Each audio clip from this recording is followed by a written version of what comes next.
I'm inspired. I'm inspired. Hey there guys, how's it going? My name is Sumed Chatterjee from the Flow Zone Academy, and I'm a flow state coach, which means that I help you feel better and perform better. Today, as you notice, my hair is different. I've been intending to look more like a tiger each day, so that's the intention. So today I want to talk a little bit about bad habits, okay? Now, throughout my life, I've had many bad habits. I'm still overcoming some bad habits, as we all do. And I've been noticing how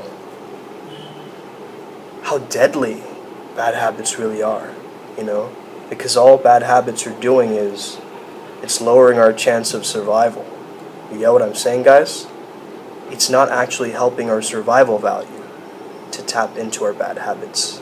And what I wanted to remind you guys today of is whatever bad habit that you have is to be able to really look into that bad habit like a magnifying glass and understand that there is a positive alternative to this bad habit. Okay? Just because you're addicted to cocaine, you know that runner's high is also available to you with so many amazing endorphins. Just because you are not doing psychedelics anymore means that there is Kundalini yoga at your access and many different forms of breath work at your service. But we don't consider these things because we don't understand and we don't want to take the long-term way. We want the instant gratification. And that's the problem with addiction, is it's the opposite of connection. There's a disconnection happening. When you bring addicts in a group of people, they're not isolated from the rest of society.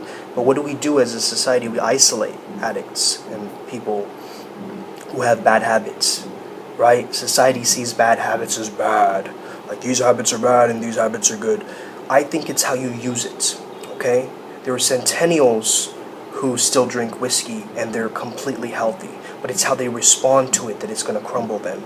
If you are, let's say, if you're smoking cigars and you think that it's horrible for you, but you're still continuing, it's going to have a bad effect on your subconscious mind. It's going to make you feel horrible about yourself because you're not in integrity. You see what I'm saying? And you know you're doing something bad to yourself and you're still doing it. And the thing is, if you change the response to how you treat the thing, you get to a softening. You get to an authenticity and a respect and an acceptance for yourself. Like if I told you, oh, you have a bad habit, you're biting your nails again, that's horrible, you need to stop that. That creates an internal resistance. That doesn't make you quit, that doesn't make you give it up in any way. But what does help is if I tell you, hey, you know what? You biting your nails, it looks so cute, it makes you who you are. It's kind of quirky. I accept it. I like you for biting your nails. Immediately they go, huh, what? Really? You mean that's okay? Resistance gone. Denial not there anymore. The process of integration has begun. Or as Jung calls it, individuation. You see, bad habits are bad also by society's standards. You got to understand this for yourself, okay?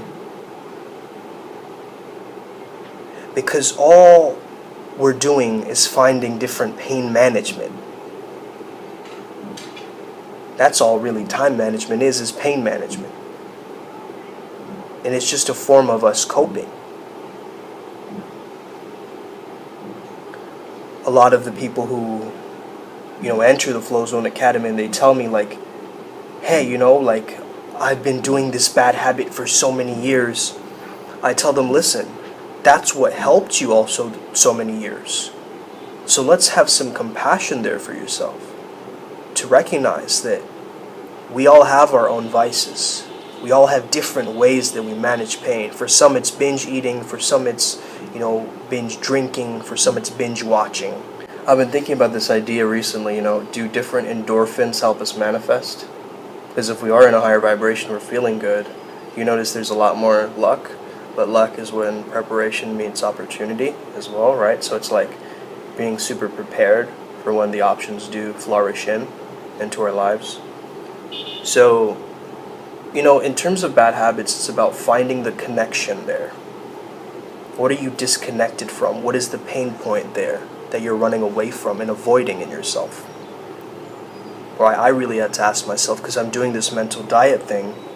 I'm like, what is that urge that gets me want to gain some kind of,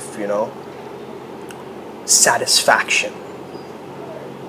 Right? How am I dissatisfied with my life? What are the areas that I need to work on? And that's not easy to face, right?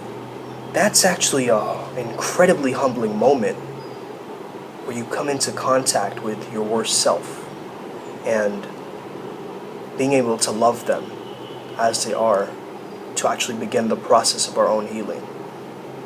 A lot of people, they don't want to do the inner work. That's the issue. They let life distract them. They come up with thousands of excuses and rationalizations of why this is not for them. No, I don't really want to do it. What is meditation going to do anyway? How am I going to do that? How am I going to sustain that? How am I going to afford this program? How? You don't need to know how. That's the ego. The ego wants to know the steps and the process and, have everything in order and have a perfect plan for you from A to B. And I understand that's important too.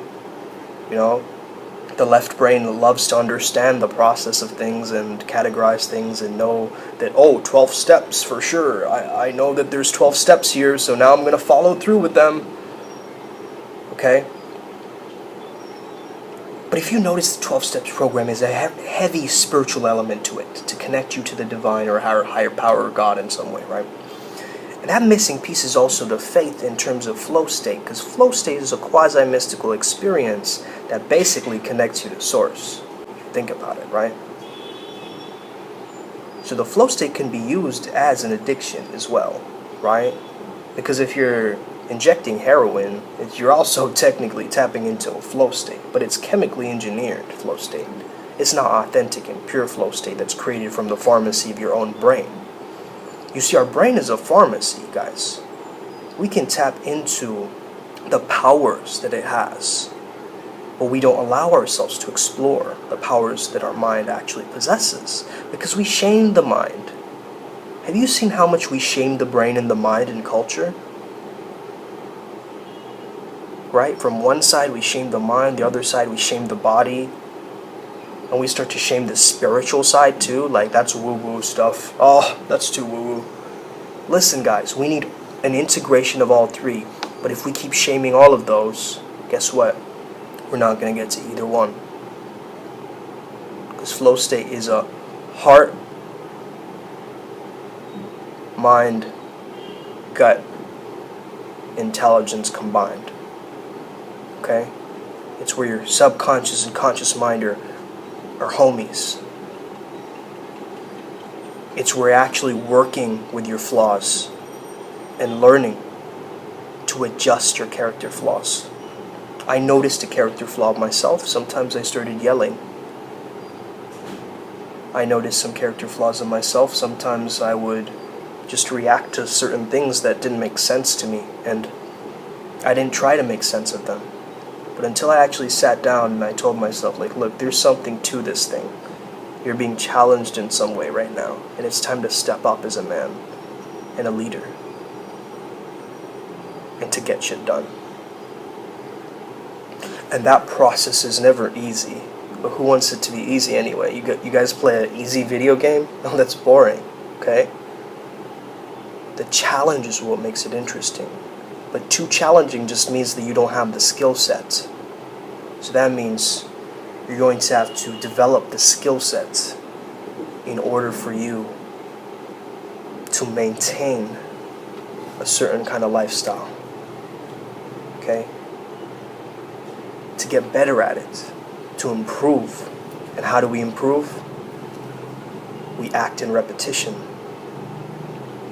However, if we take actions that are inaccurate or distracted actions that are taking us away from our purpose and away from our vision, we're adding so many datums into the mix in our brain.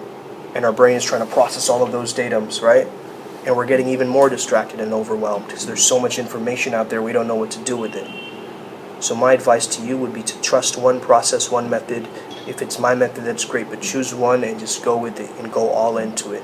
Dedicate yourself, commit yourself to really improving and getting out of the habit and getting a tribe, getting a group of people together.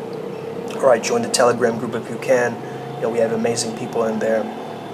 But if not, find your own tribe. I'm not saying which one that you got to join. Find one that resonates with you. Find one that you gravitate towards. And with that, I leave you. I hope this video helped you gain an alternate perspective to how to deal with your bad habits. Because, listen, it's about acting on the good habits to override the bad habits. You're going to have to think of the end goal and the feeling that it gives you, and then replace them with good habits and have it aligned to your higher self and into your higher character. And the visualization that you can do is, first of all, get into progressive muscle relaxation state and let go and let go and let go with a breath. And the visualization I like to do is each bad habit is like a log inside of you where an area of your body is feeling tension. And with each out breath, you make sure you notice which logs are going into the fire of transformation. You visualize a fire of transformation burning all of your bad habits. So that's the proper visualization. And as you're burning it, you're also burning certain bridges, certain memories, and you're starting from a tabula rasa, blank slate again, a mushin, a mind of no mind, so that you can build a solid foundation and get you towards the momentum to create the life that you actually want, guys, right? This is what we're about, creating that long-term gratification journey and not just the short bursts of satisfaction that give us that momentary bliss. Okay? So, I hope you hear this message today. Have an amazing day. Connect to yourself, my friends. May the flow be with you and stay legendary.